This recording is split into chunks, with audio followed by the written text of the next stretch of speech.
यह स्टोरी शुरू होती है जब मैं घर से गुस्से में बड़बड़ाते हुए निकल आया था और बस स्टैंड की तरफ आगे बढ़ने लगा। मैं मन ही मन बड़बड़ा रहा था, पता नहीं कितने पैसे छुपा के रखे हैं, लेकिन मेरे लिए एक बाइक नहीं ले सकते। अब मैं यहाँ से चला जाऊँगा और तब तक वापस नहीं आऊँगा जब तक मैं खुद के पैसों से बाइक नहीं खरीद लेता।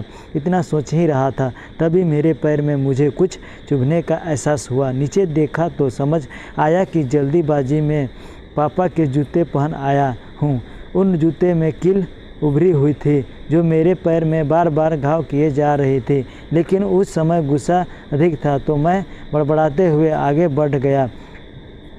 एकाएक मुझे याद आया कि मैं पापा का पर्स भी साथ ले आया हूँ। मेरे खुरपाती दिमाग में एक ख्याल आया, क्यों ना आज पापा का पर्स चेक किया जाए, जिसे आज तक उन्होंने किसी को हाथ तक नहीं लगाने दिया था।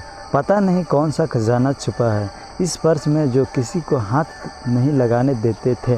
जब मैंने पापा का वह पुराना पर्स खोलकर देखा तो उसमें पैसे तो नहीं मिले, लेकिन पैसों की जगह पर डायरी रखी हुई थी।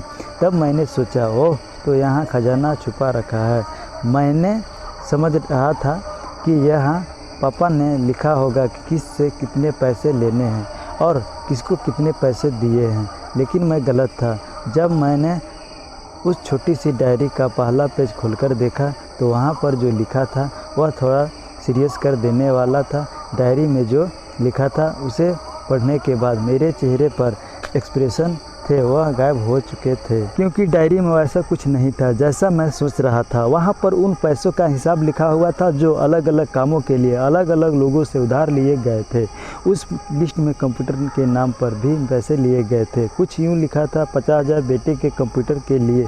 यहाँ वही कंप्यूटर था जिसे मैं आज तक यूज कर रहा हूँ, लेकिन मुझे यह पता नहीं था उस कंप्यूटर को खरीदने के लिए पैसे कहाँ से आए थे। लेकिन आज पता चल रहा था। मुझे आज भी याद है जब मैं पहली बार कैमरे के लिए जिद्दी की थी तो जो मेरे पापा ने मुझे 2 हफ्ते बाद मेरे बर्थडे पर ला कर दिया था, जिसे देखकर मैं बहुत खुश हुआ था। और मुझे खुश देखकर मुझे कहीं ज़्यादा अगर खुश था तो वह थे पापा। अब मेरे चेहरे से गुस्सा एक गायब हो चुका था। जब मैंने आगे का पन्ना पलटा तो वहाँ कुछ विशेष लिखी हुई थी। पहली जो विश थी उसमें जो लिखा हुआ था, अच्छे जूते पहनना। यह बात मेरी कुछ समझ नहीं आई। तभी मेरा पाँव अचानक सड़क पर भरे हुए पानी पर जा पड़ा और तभी मेरे पाँव में कुछ गीलीपन होने का एहसास हुआ। जब मैंने जूता उतार कर देखा तो उसका तला टूटा हुआ था। यह देखकर मुझे डायरी में लिखा हुआ बात याद आ गई। तभी मुझे माँ पापा की कई बातें भी याद आ रही थी कि कैसे माँ जब कहा करती थी, पापा से अब तो जूते पुराने हो गए, नए ले लीजिए, तो पापा अक्सर यह कहकर टाल दिया करते थे, जूते अभी और चलेंगे, अभी कुछ दिन पहले तो लिए थे। मुझे आज समझ आ रहा था कि कितने दिन और चलेंगे। साथ ही साथ यह भी समझ आ रहा था कि पापा पर्स को क्यों छुपा कर रखते थे। तभी उस डायरी को पढ़ते हुए बस स्टैंड पर पड़ी बेंच पर आकर बैठ गया।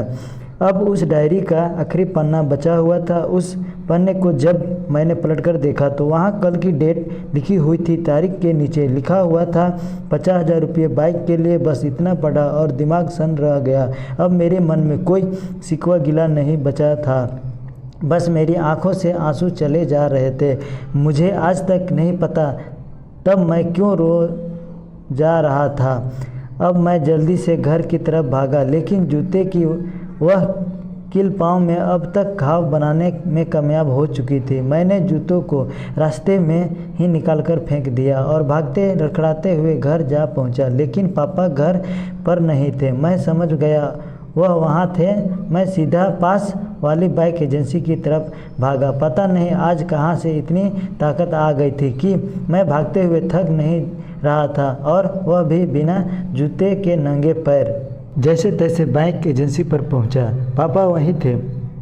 मैंने पापा को दौड़कर गले लगा लिया और मेरी आंखों से आंसू रुकने का नाम ही नहीं ले रहे थे। पापा को समझ नहीं पा रहे थे आखिर हो क्या रहा है, मैं क्यों रो रहा हूँ।